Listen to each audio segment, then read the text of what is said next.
Welcome to video 2 in our series, Disaster Awareness.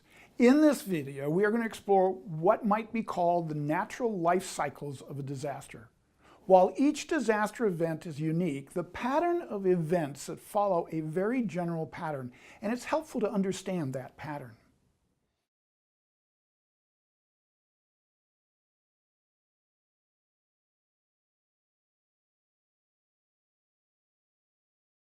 As a partner in response, I've been accompanying church leaders as they support their community's recovery after earthquakes, fires, floods, tornadoes, and hurricanes. You may have heard it before, but the definition of a disaster is an event that causes human suffering or creates human needs that survivors cannot alleviate without outside assistance. Examples of disasters may include hurricanes, tornadoes, widespread flooding, a terrorist attack, an earthquake, a blizzard, a wildfire, a chemical spill, or even a large apartment fire. We know that while disasters often are referred to by a single name or are referenced by a single date, they seldom are a singular event in time. Furthermore, disasters can be experienced by neighbors in very different ways. We've seen it on television where one home is left standing while others around it are destroyed. What we do know is that every disaster has an extended impact. They last over some lengthy period of time. One of the ways to think about disasters is to look at their life cycles. In fact, most disasters can be looked at and experienced from at least two perspectives. First, we'll discuss the technical phases of a disaster and how that plays out and who the players are at each step along the way. Second, we'll look at the emotional life cycle of a disaster. In both perspectives, we'll consider points of vulnerability for those affected in both perspectives, and we'll look at appropriate possibilities for pastoral care and congregational engagement. First, let's look at the technical phases. The first phase is preparedness. Hopefully, all congregations and people in the congregations have some sense of what preparedness looks like. In some cases, this will involve an actual disaster preparedness plan. I'd refer you to the Episcopal Relief and Development website under Resources to see examples and templates for preparing a preparedness plan. It sometimes seems overwhelming to put together a preparedness plan, but essentially, an effective plan will have an inventory of assets to bring to bear in the event of a disaster. Those assets are people, relationships, skills, a property inventory, and an assessment of the existing ministries. An effective plan will be accessible to all concerned. These days, many plans are stored on web-based platforms and can be accessed independent of some binder on the shelf gathering dust in the church office. Episcopal Relief and Development works with diocesan leaders to help prepare preparedness plans, to improve diocesan preparedness, and many of their resources for congregational leaders are available online. We will discuss preparedness in greater detail in the next video. The next technical phase of a disaster may or may not apply. In some cases, there is a period of anticipation. This happens when you know that a hurricane is bearing down upon you, and you may even have several days to prepare. In other cases, there is no warning or time of anticipation. An example of this would be an earthquake, where you may be preparing for it, but when it actually happens, you have very little warning, if any. If there is an impact phase, this is a helpful time for church leaders to encourage the broader church family to prepare themselves, review your congregational preparedness plan, and notify parishioners that they should look for updates about services after the disaster. The next phase is the actual disaster, the actual impact. Sometimes the impact can be very quick, or in fact it may be over an extended period of time. An example of an extended impact would be the ongoing rains after a hurricane, which may cause flooding over days. Almost immediately upon impact, the efforts at rescue begin. Usually this involves first responders who are trying to assess in real time the needs for protecting life and property, and those most vulnerable. Rescue may go on in some cases over several days. In the case of the recent hurricanes, rescue went on for weeks. During this phase, church leaders should focus on staying safe and communicate when you can. You should call 911 if you're concerned about a medically fragile or vulnerable parishioner. leave the rescuing to the professionals. Almost immediately, another phase is implemented, that of relief. This involves semi-governmental agencies and volunteer agencies who step in to provide feeding, shelter, evacuation centers, animal care, and other immediate needs. Lots of churches respond to their communities by just being church, opening their doors and talking to people. Ministries amp up. Community meals, feeding, 12-step programs, food banks, the like. Some examples of the agencies doing relief work include the Salvation Army, the Red Cross, and some of the denominational help assistance groups and other agencies active in disaster response. Some denominations have a relief team of their own that they deploy. For example, the Baptists have chainsaw groups that come in to help clear down trees after tornadoes, hurricanes, and windstorms. Episcopal Relief and Development's global programming is based on the belief that community leaders have the best understanding of what their community needs are and their own gifts.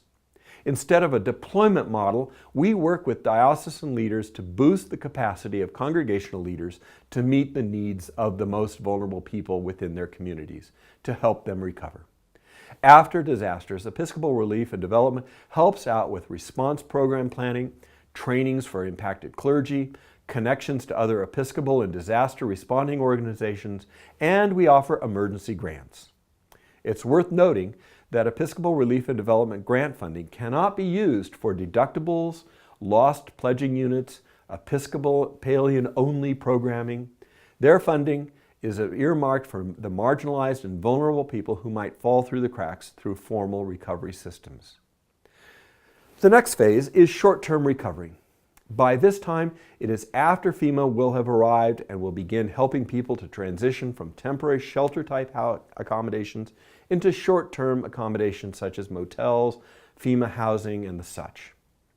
One of the important pieces of this phase of a disaster is the registration process. During this period, efforts will be made to get as many affected people to register with FEMA as is possible. Churches can be of help in this effort by setting up hotspots to enroll people and assist them with that process. And there are other ways as well. The next and longest phase of a disaster is the long-term recovery effort. This is where agencies come together around a table and begin to divide up the various needs and allot the resources to get people rebuilt and into what we call the new normal. Finally, once that new normal has been established, we move to another phase of preparedness to begin again, to prepare for the next time that something like this happens. There are a couple pieces that are important to keep in mind during these phases of a disaster. The church has an important role in looking for vulnerable people at the vulnerable moments. Ideally, a church has a valuable sense of the community it serves. Another thing we know is that an event is transitioning from one phase to another, that's when people fall between the cracks. It is important that the church be attentive to and advocate for people who are being left out or being marginalized during the recovery effort.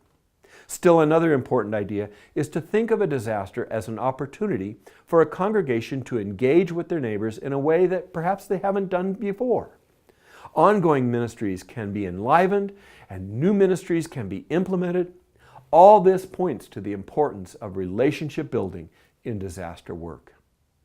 At this point, let's turn to another way of looking at the life cycle of a disaster. In this case, let's look at it from the standpoint of how individuals and communities are affected psychologically and communally by disaster. We sometimes call this the emotional life cycle of a disaster.